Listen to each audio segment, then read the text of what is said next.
अभी जो बचा हुआ उसको रिवाइज कर लेते हैं। तो यहाँ पे if the gene of interest is tagged in the plasmid, if the gene of interest is tagged in the plasmid,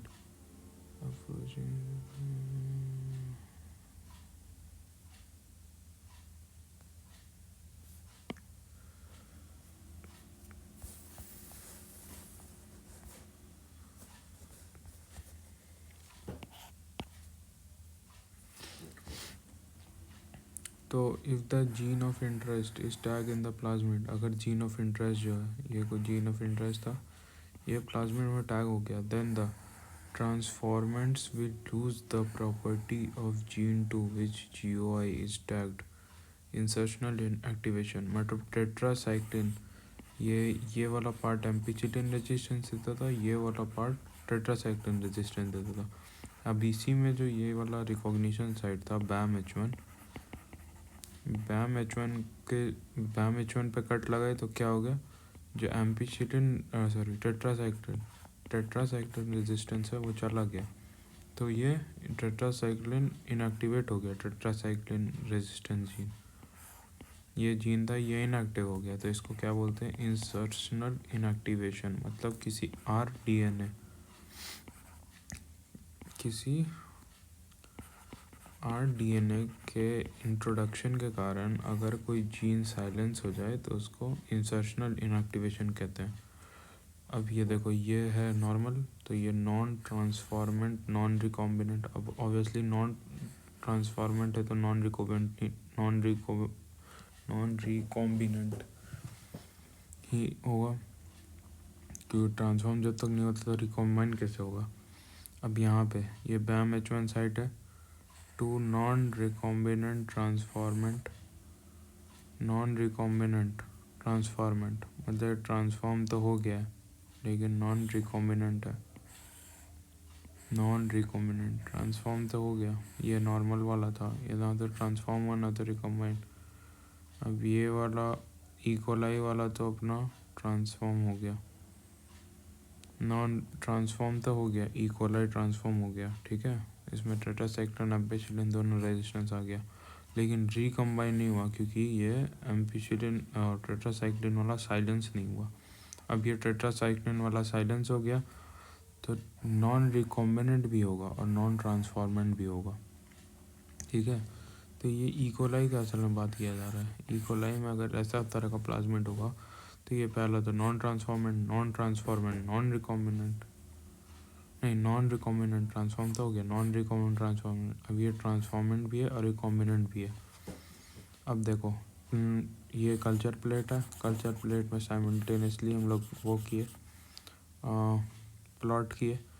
तो ये एम्पिसिलिन रेजिस्टेंस जीन है, तो ये 1-1, ये तो मर गया अपना। ये 1 did not grow on either culture cause it has no resistance power normal equally, तो ये तो मर गया। अब टेट्रासाइक्लिन पे देखें तो ये एम्पिसिलिन पे देखें तो एम्पिसिलिन पे दोनों ग्रो कर गया, ठीक है।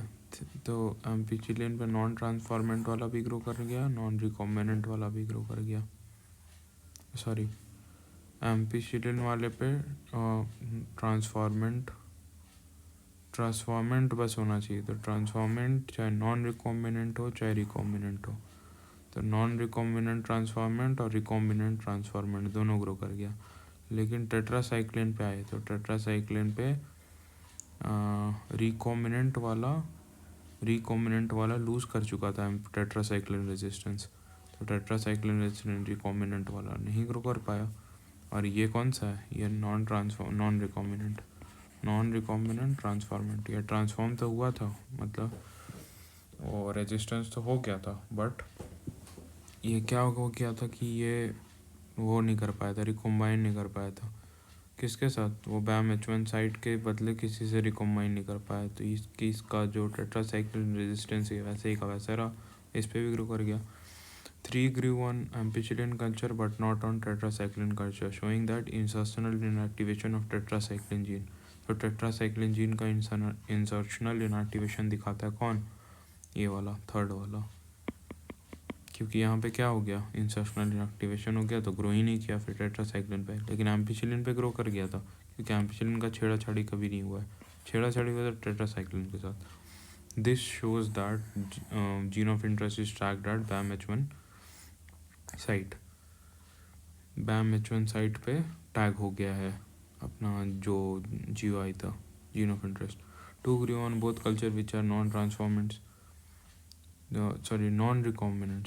नॉन रिकॉम्बिनेंट ट्रांसफॉर्मेंट्स होगा, ये यहाँ पे गलत है, नॉन रिकॉम्बिनेंट ट्रांसफॉर्मेंट्स होगा, क्योंकि रिकॉम्बाइन तो नहीं किया लेकिन ट्रांसफॉर्म हो गया, उसमें रेजिस्टेंस आ गया। Other antibiotics including chloramphenicol and kanamycin for E coli.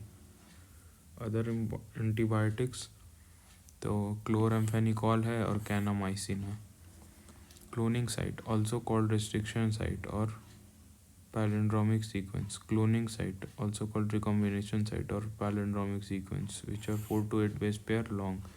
Gene carrier can be plasmid or bacteriophage vectors. Plant का है TI plasmid और animals का है तो TI plasmid to tumour inducing plasmid और एनिमल्स के लिए रेट्रोवायरस। ठीक है। PVR322 प्लाज्मिड, P है प्लाज्मिड, B है बॉलीवर, R है Rodriguez. Prepared and artificial plasmid. तो PVR322 असल में P से प्लाज्मिड, B से बॉलीवर और से रॉड्रिगो, तो बोरो, बॉलीवर, रॉड्रिगो। उधर क्या था, कोबो का कुछ तो था, मेरे को याद नहीं है। यही लोग क्या किया था, ये रेस्ट्रिक्शन एंजाइम और मिथाइलेज AZE मिथाइलेज डिस्कवर किया था। MEAZE methylase AZE MEAZ।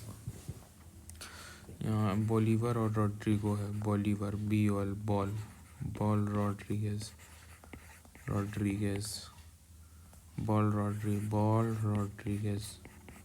तो यही क्या किया था, आर्टिफिशियल PVR322 ठीक है, ये लोग किया था। और E coli cloning vector PVR322 includes 8 restriction sites. 8 restriction site है, मतलब पूरा 1 2 3 4 5 6 7 8। तो HIND3 है, इको R1 है, BAM-H1 है, SAL1 है, SAL1 और BAM-H1 टेट्रासाइक्लिन। तो SAL1 मतलब BAM क्या किया, साल ओढ़ लिया, तो ये टेट्रासाइक्लिन रेजिस्टेंस बन गया। और PUV2 और PST1, इसका नाम थोड़ा कंफ्यूजिंग है, देखना। PUV पूव और PST पुष्ट पुष्ट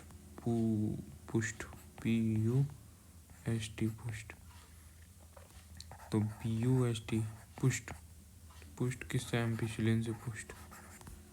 तो PU से हो जाएगा PVU2 और PST से हो जाएगा PST। तो PVU2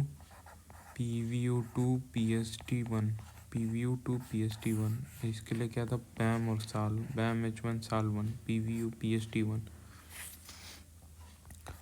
PTPU PST PVU PST1 PVU2। और यहाँ पे ये लिख लेना। और ये CLA1 एक हो गया। ORI antibiotic resistance gene, ampicillin, tetracycline, ROP codes for protein that help in replication of plasmid। अब आया BAM-H1, यहाँ ROP है, ROP ORI। अब BAM-H1 SAL1 ये है टेट्रासाइक्लिन रेजिस्टेंस के लिए। अच्छा, ये यहाँ पे कलर कोडिंग किया हुआ है, ठीक है। अभी यहाँ पे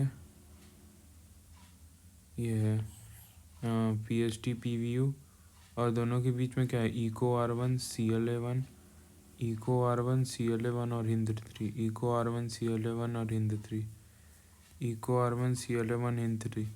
तो पहला ampicillin, eco R1 CLA1 HIND3, फिर टेट्रासाइक्लिन और फिर आएगा अपना ORI रो PVU2 इसके अंदर है। लेकिन अच्छा PVU1 है, PVU1 है, कुछ तो कन्फ्यूजन है। PVU1 PST1 और एक PVU2 है यहाँ पे। Presence of more than one recognition site of same, यहाँ कुछ तो गलती है, यहाँ या तो यहाँ गलती हुआ है या तो यहाँ गलती हुआ है। Presence of more than one recognition site of same type within the vector generates several fragments, complicate gene cloning. Presence of more than one recognition site of same type. Same type का मतलब simultaneous, मतलब अलग अलग तो हो सकता है। अब BAM H1 दो दो जगह पे है तब दिक्कत हो जाएगा, लेकिन इतना सारा सब यूनिक टाइप का है, ठीक है। तो जहाँ कट लगाना चाहे वहाँ लगा सकते हैं। BAM H1 दो जगह रात पे दिक्कत है। Presence of more than one recognition site of same type within the vector generates several fragments, complicate gene cloning. Simultaneous plating is a cumbersome procedure, so alternate markers were developed which require single plating. Simultaneous plating is a cumbersome process. तो simultaneous plating क्या है? cumbersome process है। Proceed so alternate markers were developed. तो वही फिर simultaneous plating मतलब एक enzyme, मतलब एक रेजिस्टेंस जीन उठाना, एक ये एंटीबायोटिक उठाना, उसके ऊपर प्लेट करना, फिर देखना कौन सा रिकम्बाइन किया। तो beta galactosidase is a protein which breaks lactose into glucose plus galactose. तो ग्लूगल अपना होता है ग्लूगल, तो ग्लूकोज प्लस गैलेक्टोज लैक्टोज। तो बीटा गैलेक्टोसाइडेज है ना, ये बीटा गैलेक्टोसाइडेज आता है बीटा गैलेक्टोसाइडेज, ये जो अपना लैक्टोज है, लैक्टोज को अपना ग्लू और गैल में तोड़ देता है, ग्लूकोज और गैलेक्टोज में तोड़ देता है। In the presence of chromogenic substrate gives blue colour. तो क्रोमोजेनिक अगर कोई सबस्ट्रेट रहा तो बीटा गैलेक्टोसाइडेज क्या देगा? क्रोमोजेनिक सबस्ट्रेट के प्रेजेंस में ब्लू कलर दे देगा। अब plasmid PUC8 was developed in which tetracycline resistance gene were replaced by LAG-Z gene. PUC8 discovered tetracycline resistance gene की जगह LAG-Z gene डाल दिया गया, which produce beta galactosidase protein. Beta galactosidase enzyme ना protein, ठीक है, एंजाइम प्रोटीन तो लगभग सेम ही चीज़ है। अब LAG-Z जीन प्रोड्यूस करता है, ठीक है। लैग जीन प्रोड्यूस, और लैग में भी रहता है XYZ रहता है शायद, नहीं ZYZ और AYZ, मतलब ये AY और Z, इसमें भी LAG-Z जीन जो लास्ट वाला जीन है वो बीटा गैलेक्टोसाइडेज के लिए। A रहता है XYZ, तो Y रहता है Z रहता है, लास्ट वाला ये बीटा गैलेक्टोसाइडेज। सोचो पहला जिसका काम है, ठीक है, ये बीटा गैलेक्टोसाइडेज बीटा गैल, लास्ट वाला बीटा गैल प्रोड्यूस करेगा अपना। अब यहाँ क्या है, RNA पॉलीमरेज आएगा, ये प्रमोटर रीजन पे आएगा, ये ओ रीजन कुछ है, ठीक है। ओ रीजन पे अगर लैक्टोज आ गया तो ये हट जाएगा, ये शायद ताला होता है, लैक्टोज चाबी होता है, लैक्टोज चाबी ताला पे लगा, ताला हट गया। अब ओ क्या करेगा, LAG-Z जो है ये बीटा गैलेक्टोसाइडेज बनाएगा। ये बीटा गैलेक्टोसाइडेज क्या करेगा, लैक्टोज को ग्लूगैल में तोड़ेगा और give blue colour in presence of chromogenic substrate.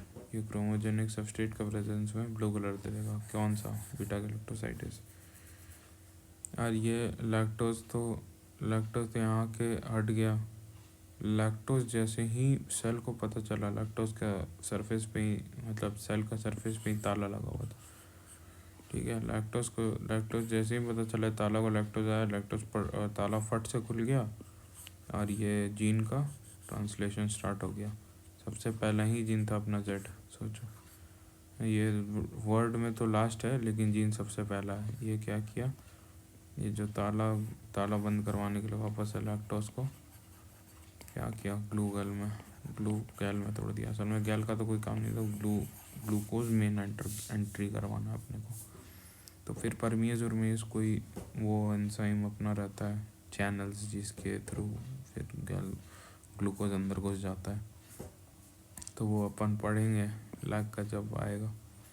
मतलब ये कौन सा है, लैकोपेरॉन का पार्ट जब आएगा तब पढ़ेंगे। अभी एम्पिसिलिन भी है, लैक्जेट भी है, प्लेटिंग मीडियम। अब इंसर्शनल इनएक्टिवेशन हुआ, इसका देखो इंसर्शनल इनएक्टिवेशन हुआ ही नहीं है, तो ये नॉन रिकॉम्बिनेंट ट्रांसफॉर्मेंट है। ये असल में प्लेटिंग किया गया है बस एम्पिसिलिन पे, एएमपीएम पे, तो एक ही प्लेट पे तीनों आइडेंटिफाई हो गया। ये तो साला ग्रो ही, अरे अभी क्या हुआ, ये तो ग्रो ही नहीं किया, तो ये तो नॉन ट्रांसफॉर्मेंट ही है, मतलब ट्रांसफॉर्म ही बेचारा नहीं हुआ, ग्रोथ नेगेटिव है। Non recombinant transformant, non recombinant transformant, non recombinant trans. अब ये ग्रो तो कर गया लेकिन इसका इंसर्शनल इनएक्टिवेशन हुआ नहीं है। इसका सॉरी ये ग्रो तो कर गया लेकिन इसका इंसर्शनल इनएक्टिवेशन नहीं हुआ, तभी तो ब्लू कलर का है। ऐसे ये शॉक मत होना कि ये कुछ एडवांस है इससे, नहीं, इसका इंसर्शनल एक्टिवेशन नहीं हुआ तो मतलब ये अपना कोई काम का नहीं, तो ये ट्रांसफॉर्म हो गया, ये ट्रांसफॉर्मेंट नॉन रिकॉम्बिनेंट है। अब ये वाला अपना सबसे काम का चीज़ है क्योंकि ये ट्रांसफॉर्म भी हो गया और रिकॉम्बाइन भी हो गया। कैसे पता चला ट्रांसफॉर्म हुआ है, क्योंकि एम्पिसिलिन पे अभी भी जिंदा है। कैसे चला रिकॉम्बाइन हो गया, क्योंकि वाइट ही है, इसका इंसर्शनल इनएक्टिवेशन हो गया। तो एम्पिसिलिन पे ग्रो किया है ये तो बताएगा ट्रांसफॉर्मेंट दोनों केस में। और अगर इंसर्शनल इनएक्टिवेशन एम्पिसिलिन पे ग्रो किया तो ये अपना ट्रांसफॉर्मेंट हो गया, और अगर इंसर्शनल इनएक्टिवेशन हो गया तो ये अपना रिकॉम्बिनेंट हो गया। Other examples of vector used in eukaryotic gene transfer includes yeast artificial chromosome YAC, ये लास्ट में शायद एनसीईआरटी में दिया भी हुआ है, और बैक्टीरियल आर्टिफिशियल क्रोमोसोम बैक, ये दोनों को वेक्टर में हम लोग यूज़ कर सकते हैं, YAC और बैक, ईस्ट आर्टिफिशियल क्रोमोसोम और bacterial artificial chromosome. Plasmid is vector which clone only a small fragment of DNA. Plasmid is vector which clone only a small fragment of DNA. Bag YAC cosmid, plasmid plus cos of alpha phage clone large fragments of DNA. तो ये main advantage है bag YAC और cosmid का कि ये लोग large fragment of DNA clone कर पाता है। ये प्लाज्मिड क्या हो गया कि small fragment of DNA clone करेगा। Vectors for cloning gene in plants and animals. Bacterium Agrobacterium tumeficans. Agrobacterium tumeficans is a pathogen in dicot plants. It transforms normal plant cell into tumor cells and direct it to produce the chemicals required by bacteria. Retrovirus turns normal cell in animal into cancerous cell. The tumor-inducing TI plasmid in Agrobacterium tumeficans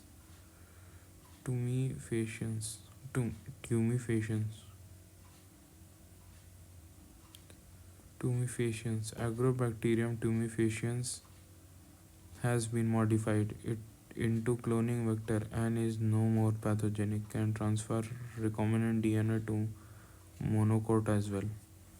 ठीक है, तो ये दो फ़ायदा हो गया, एक तो डाइकॉट का था लेकिन अब मोनोकॉट में भी काम करेगा, और दूसरा कि पैथोजेनिक अब रहा नहीं क्योंकि आरडीएनए टेक्निक यूज़ करके उसका पैथोजेनिक प्रॉपर्टीज़ हटा दिए और उसको अब वेक्टर बना दिए। तो एक तीर से दो निशाना हो गया, एक तो वेक्टर भी बन गया, दूसरा इसका पैथोजेनिक प्रॉपर्टी भी लॉस्ट हो गया, और वेक्टर तो बन ही गया। Competent host for transformation with rDNA. DNA is hydrophilic molecule, hydrophilic मतलब पानी से प्यार करने वाला, हाइड्रोफोबिक होना चाहिए ना यार, हाइड्रोफिलिक मॉलिक्यूल, अच्छा ठीक है, ये हाइड्रोफिलिक होता है, सेल वाला हाइड्रोफोबिक होता है, तभी पानी एंट्री नहीं देता। ये भाई डीएनए वाला लोग आराम से वाटर में सॉल्युबल है, हाइड्रोफिलिक है, hydrophilic molecule and cannot pass through cell membrane. This is done by treating with certain concentration of a divalent cation. अब क्योंकि फिलिक है तो आर पार जाएगा नहीं किसके, सेल मेम्ब्रेन के, तो इसको डाइवेलेंट कटाइन से ट्रीट करना पड़ता है। तो डाइवेलेंट कटाइन क्या होगा अपना Ca+ पॉजिटिव,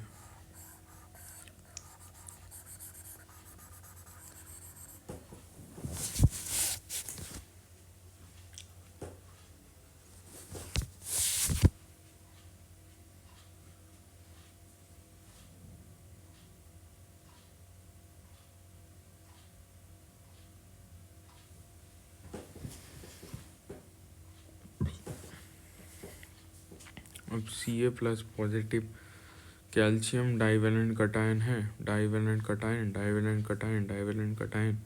इससे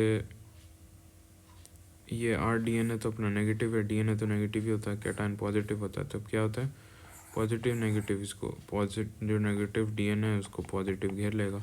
heat shock treatment alternately keeping in ice bath and 42 degree C, 42 degree C ice bath, heat shock, ice 42 फिर आइस। तो ये क्या होगा, इसमें छेद हो जाएगा, ठीक है। Pore size increase due to heat shock, heat shock से इसका पोर साइज इंक्रीज हो जाएगा होस्ट सेल का, और फिर ये आराम से ट्रांसफर ऑफ इकोलाई हो जाएगा। तो डाइवेलेंट कटायन से अपना इसको न्यूट्रल किए और हीट शॉक से इसका पोर इंक्रीज किए, तो आराम से ये transformation of E coli. Micro injection method is use to directly inject into the nucleus of an animal cell. तो माइक्रो इंजेक्शन तो हमेशा एनिमल ही को दिया जाएगा।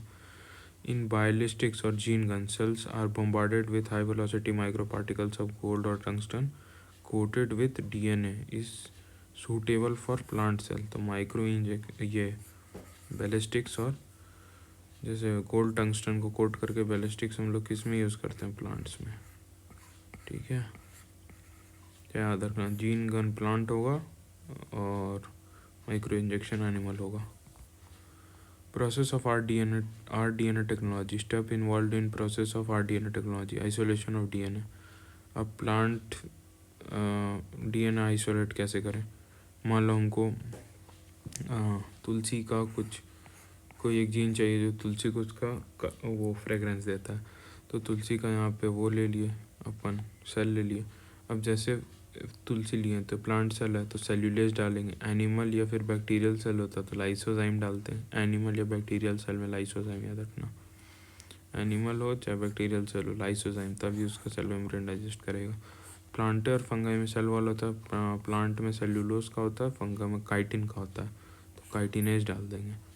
तो पहला तो आउटर लेयर टूट गया, अब आउटर वो प्रोटेक्टिव लेयर, बाउंड्री लेयर टूटा, तो DNA RNA और प्रोटीन यही होता है सेल के अंदर, ये सब आ गया। अब अपने को DNA चाहिए, बाकी कुछ नहीं चाहिए, तो RNA को RNA से डाइजेस्ट करेंगे, प्रोटीन को प्रोटीएज से डाइजेस्ट करेंगे। अब डाइजेस्टेड RNA और डाइजेस्टेड प्रोटीन रहा, और DNA तो वैसा के वैसा है क्योंकि DNA से हम लोग डाले नहीं है, सेंट्रीफ्यूग करेंगे DNA ऊपर आ जाएगा या जहाँ भी चल जाएगा। प्रेसिपिटेट और undigested DNA due to addition of chilled ethanol. अब वो कर देंगे, मिला देंगे और चिल्ड एथनॉल डाल के इसको प्रेसिपिटेट कर देंगे। Separation of DNA by spooling, spooling से DNA निकल गया। तो लिक्विड क्या क्या चीज़ का बना हुआ था, एक तो इसमें जैसे अगर प्लांट सेल लेते तो सेल्यूलेज डाल दे, cellulase plus RNAs plus protease और DNA बच गया। Fragmentation of DNA by restriction endonuclease.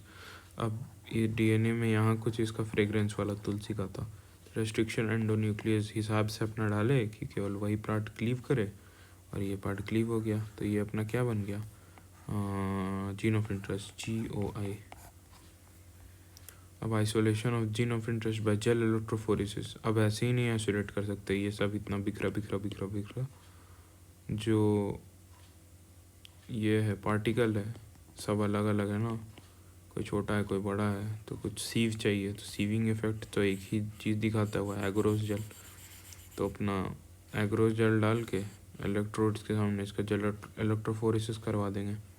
The DNA fragment separate according to size through sieving effect provided by agarose gel. तो सीविंग इफेक्ट कौन provide करता है, एग्रोस जेल। तो ये अपना सैंपल हो गया, इधर सैंपल लोड किए, अनडाइजेस्टेड DNA, नो फ्रैगमेंट्स, तो ये अनडाइजेस्टेड DNA है, इसलिए इसको फ्रैगमेंटेशन करना पड़ता है, क्योंकि यहाँ पे फिर तो ये अपना हिसाब से आगे ही नहीं जाएगा। ये सैंपल है, ये मॉलिक्यूलर मार्कर है। मॉलिक्यूलर मार्कर क्या बताएगा कि कितना बेस पेयर बड़ा है, ये पहले से लोग कैलकुलेट करके शायद रखता होगा। Separation of fragments on the basis of size on agarose gel medium. तो अपना सैंपल क्या होगा, ये सब अलग अलग साइज़ का है। अब क्या है, ये देखो, ये तो नेगेटिव साइड, अब क्योंकि DNA तो नेगेटिव रहता है, नेगेटिव साइड रोक है, तब तो पॉजिटिव साइड अट्रैक्ट होगा। अब यहाँ पे ये सब वो हो गया, साइज़ के हिसाब से आगे आ गया होगा, तो ethidium bromide plus UV ray, ethidium bromide से क्या होता है, इसको ऑरेंज कलर मिल जाता है और यूवी रे से ऑरेंज दिखने लगता है। इथीडियम ब्रोमाइड से स्टेन करेंगे, यूवी लाइट डालने पे दिखने लगेगा ऑरेंज कलर का फ्रेगमेंट। और इल्यूशन से हम लोग gel piece having GOI is cut out and GOI separated, तो हमको पता है कि इस जगह पे वो रहेगा, वो अपन मॉलिक्यूलर मार्कर डाले थे ना, तो हमको पता है इसी जगह पे वो मिलेगा, तो इसको काट के हटाए और इससे वो GOI आइसोलेट कर लिए। अब एक GOI है, अब मान लो सेल के अंदर उसको डाले, तो क्या पता कि सेल ले कि नहीं ले, ट्रांसफॉर्म रिकम्बाइन हो कि ना हो, तो इसीलिए मल्टीपल सैम्पलिंग साइज हम लोग बढ़ा देंगे। तो अब एम्पलीफिकेशन करना पड़ेगा GOI का भी, तो amplification of GOI by PCR से वो करेंगे थर्मल साइक्लर। तो PCR तो वही होता है पॉलीमरेज चेन रिएक्शन की, एक न्यूक्लियोटाइड सीक्वेंस को बिलियन टाइम्स मैग्नीफाई कर देंगे। Multiple billion copies of gene of interest using in vitro, 2 sets of primers, small chemically synthesize oligonucleotide complementary to region of DNA। तो ये कुछ नहीं होता है, ये जैसे अपना DNA है, तो यहाँ पे एक प्राइमर, यहाँ पे एक प्राइमर, तो ये यहाँ से यहाँ पे करेगा, ये यहाँ से यहाँ करेगा, तो ये बीच का जो जगह है ये अपना वो क्या है यार, एंडोन्यूक्लियस नहीं, रिस्ट्रिक्शन एंडोन्यूक्लियस तो वो करता है पॉलीमरेज एंजाइम, तो टैग पॉलीमरेज इसके लिए यूज़ करता है। टैग पॉलीमरेज क्यों यूज़ करेंगे, क्योंकि ये हीट सेंसिटिव नहीं होता है, थर्मली स्टेबल होता है, क्योंकि हम लोग को मैग्नीफाई करने के लिए तो वो चाहिए हाई टेम्परेचर चाहिए, और हाई टेम्परेचर पे यूजुअली क्या होता है, सारा पॉलीमरेज डिस्ट्रॉय हो जाता है। तो टैग पॉलीमरेज एक बैक्टीरिया मिलता है, थर्मोस्टेबल होता है, आइसोलेटेड फ्रॉम थर्मस एक्वेटिकस, इसको आइसोलेट किया गया था। तो DNTPs plus MgIN DNA sample, तो NTP चाहिए, NTP और मैग्नीशियम आयन चाहिए और DNA सैंपल चाहिए जिसको मैग्नीफाई करना है। ये क्या है, ये कुछ दिया हुआ है यहाँ पे, ये 3' to 5' है और ये 5' to 3' है, तो इधर से इधर जब करेगा तो ये DNTP जोड़ते जाएगा, टैग पॉलीमरेज, ये प्राइमर है, ये टैग पॉलीमरेज है, ये DNTP जोड़ते जाएगा। First step in denaturation in which 2 strands of DNA separate at 95 degrees C. First step is denaturation in which 2 DNA, अच्छा हाई टेम्परेचर पे, इसीलिए हम लोग को चाहिए कि बार बार ये दोनों के बीच का हाइड्रोजन बॉन्ड ब्रेक करना पड़ेगा इसके लिए। अब डीनेचुरेशन में क्या होगा, ये वाला अलग हो गया, ये ऊपर वाला अलग हो गया, ये अलग हो गया, तो ये 95 पे ही होगा, उसी समय हाइड्रोजन बॉन्ड टूट जाएगा। अब फिर तो हाइड्रोजन बॉन्ड टूटा, अब यहाँ पे हम लोग एक पॉलीमरेज लगाए, DNA पॉलीमरेज लगाए, तो ये वो किया, इसको क्या बोलते हैं, तो 5' to 3' फैशन में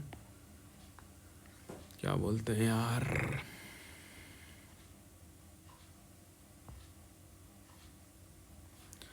5' to 3' फैशन में वो किया, DNA बनाया,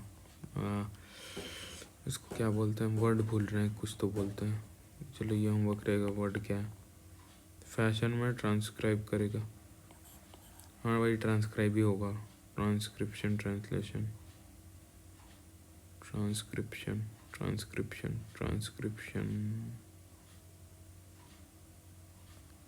DNA रेप्लिकेशन हमको लगता होगा, DNA रेप्लिकेशन 5' to 3', क्योंकि ये ट्रांसक्रिप्शन mRNA नहीं बन रहा है यहाँ पे। Second step, temperature change to 50 to 60 at which annealing takes place in which primer bind, इसको एनलिंग बोलते हैं, उसको स्पूलिंग बोलते हैं। एनलिंग टेक प्लेस है primer bind to separate strand, अब यहाँ पे प्राइमर अपना अपना लगा दिए। In third step temperature raises to 72, फिर टेम्परेचर रेज किए, तो सबसे कम पे एनलिंग मतलब प्राइमर लगाने के लिए सबसे कम 50 to 60, तो पहले हम लोग 95 से चालू किए थे, फिर हम लोग 50 to 60 ले आए, 95 से 60, फिर इसको हम लोग 75 ले गए, फिर 95, तो 75 से बढ़ाए, 60 से 15 बढ़ाए, 60 से 15 बढ़ा है तो 75 आया, 75 से 20 बढ़ाए तो 95 आया, फिर 40 डिग्री हमको लग रहा है कम कर दिया, 35 डिग्री कम कर दिया, फिर 75। अब ये 75 पे क्या होगा? In third step temperature raises to 72 degree and Taq polymerase starts extension. अब टैग पॉलीमरेज यहाँ पे एक्सटेंड करके ये पूरा कंप्लीट कर देगा और फिर साइकिल दोहराएंगे, फिर इसको 95 पे ले जाएंगे तो यहाँ का बीच का बॉन्ड टूटेगा। ठीक है, बीच का बॉन्ड टूटा, बीच का बॉन्ड टूटा। अभी प्राइमर बाइंड करवाना है। टेम्परेचर कितना पे ले आओ? एकदम कम ठंडा चाहिए, सबसे ठंडा तो इसी को चाहिए। तो कितना ले आओ? 65 पे ले आए। और फिर ये अपना टैग पॉलीमरेज काम कैसे करेगा? इसको फिर 75 पे ले जाओ। 75 पे ले गए, 65 75 75 नहीं है 60 50 to 60 चाहिए इसको प्राइमर को। और फिर ये बढ़ा के टैग पॉलीमरेज 75 और फिर क्या, टैग पॉलीमरेज तो बना दिया, अब ये तो वापस दोबारा बन गया। और ऐसे 30 साइकिल्स, ये नंबर याद रखना, 30 साइकिल्स रिपीट करो तो 1 बिलियन टाइम मैग्नीफाई हो जाएगा। चैप्टर खत्म।